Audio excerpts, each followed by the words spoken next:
తిరుమల శ్రీవారి ఆలయ మహాద్వారం వద్ద టీటీడీ ఉద్యోగిపై బోర్డు సభ్యుడు చేసిన వ్యాఖ్యలు తీవ్ర వివాదాస్పదమవుతున్నాయి. విధుల్లో ఉన్న ఉద్యోగిపై పాలక మండలి సభ్యుడు ప్రవర్తించిన తీరును తప్పుబడుతూ ఉద్యోగ సంఘాలు దశలవారీగా ఆందోళన చేస్తున్నాయి. బోర్డు సభ్యుడిపై సోషల్ మీడియాలోనూ విమర్శలు వెల్లువెత్తుతున్నాయి. దీంతో విజిలెన్స్ విచారణకు ఆదేశించినట్లుగా టీటీడీ ప్రకటించింది.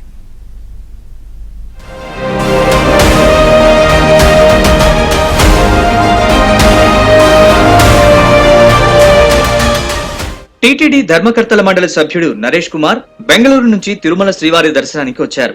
దర్శనం ముగించుకుని బయటకొచ్చే క్రమంలో మహాద్వారం గేటు తెరవాలని టీటీడీ ఉద్యోగి బాలాజీ సింగ్ ని ఆదేశించారు.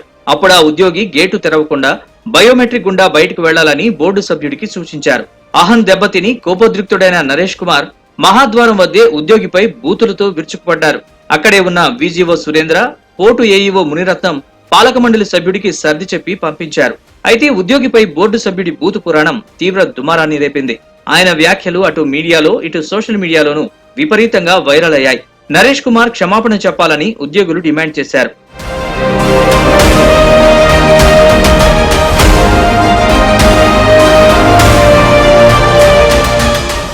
మూడు నెలలుగా టీటీడీ ఉద్యోగులపై వేధింపులు ఎక్కువయ్యాయి. బూతులు తిట్టడాన్ని తీవ్రంగా పరిగణించిన ఉద్యోగ సంఘాలు అత్యవసర సమావేశం నిర్వహించాయి.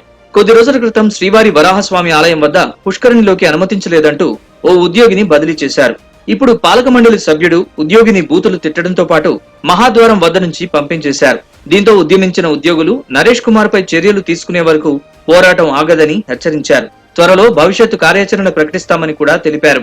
శ్రీవారి సన్నిధిలోనే అసభ్యకరమైనటువంటి పదజాలంతో మాట్లాడటం అనేది యావత్ భక్తులకి, ఉద్యోగస్తులకు కాదు, శ్రీవారి మీద అపారమైనటువంటి భక్తి ఉన్నటువంటి భక్తులకి ఇలాంటి పదజాలాన్ని వింటే అసహ్యం కలిగిస్తుంది.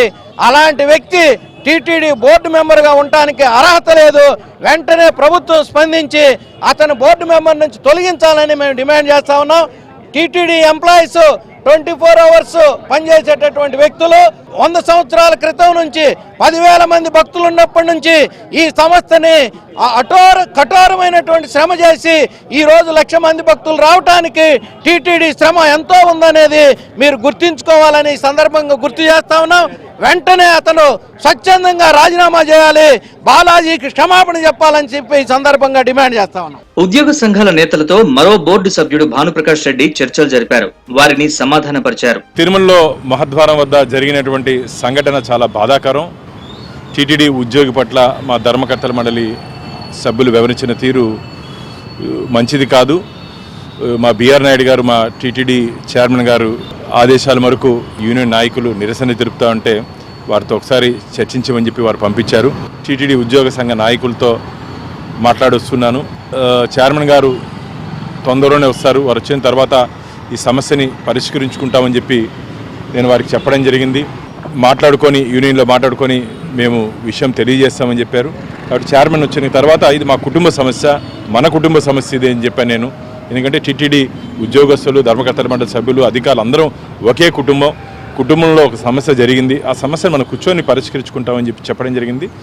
త్వరలోనే పరిష్కారం జరుగుతుంది. భవిష్యత్తులో ఇలాంటి సంఘటనలు జరగకుండా ఖచ్చితంగా మేము చూసుకుంటాం. తాజా వివాదం చినికి గాలిబాన్లా మారడంతో టీటీడీ పెద్దలు రంగప్రవేశం చేశారు. అంతర్గత విచారణకు ఆదేశించారు. విజిలెన్స్ విజిఓ రామ్ కుమార్ ఆధ్వర్యంలో విచారణ జరుగుతోంది. అందులో భాగంగా ఘటన చోటు చేసుకున్న మహాద్వారం వద్ద ఉన్న సీసీ కెమెరా ఫుటేజ్లను పరిశీలించడంతో పాటు బోర్డు సభ్యుడితో పాటు ఉద్యోగి నుంచి కూడా వివరణ తీసుకున్నారు. ఈ సంఘటన చోటు చేసుకున్న సమయంలో అక్కడే ఉన్న ఇతర టీటీడీ ఉద్యోగులు, సెక్యూరిటీ సిబ్బంది నుంచి కూడా పూర్తి స్థాయిలో వివరాలు సేకరిస్తున్నారు. విచారణ అనంతరం పూర్తి స్థాయి నివేదికను ఉన్నతాధికారులకు నివేదించనున్నారు. విజిలెన్స్ నివేదిక వచ్చిన అనంతరం ఉద్యోగి తప్పుంటే వెంటనే అధికారులు ఉద్యోగిపై చర్యలు తీసుకునే అవకాశం ఉంది. ఒకవేళ బోర్డు సభ్యుడు తప్పు చేసి ఉంటే ఆ నివేదికను ప్రభుత్వానికి పంపి ప్రభుత్వ ఆదేశాల మేరకు పాలక మండలి సభ్యుడిపై చర్యలు తీసుకునే అవకాశాలు కనిపిస్తున్నాయి. అయితే దుర్భాషలాడిన బోర్డు సభ్యుడిపై చర్యలు తీసుకోవాలంటూ ఉద్యోగులు ఆందోళనకు దిగిన నేపథ్యంలో విజిలెన్స్ నివేదిక ప్రభుత్వానికి చేరబోతోంది.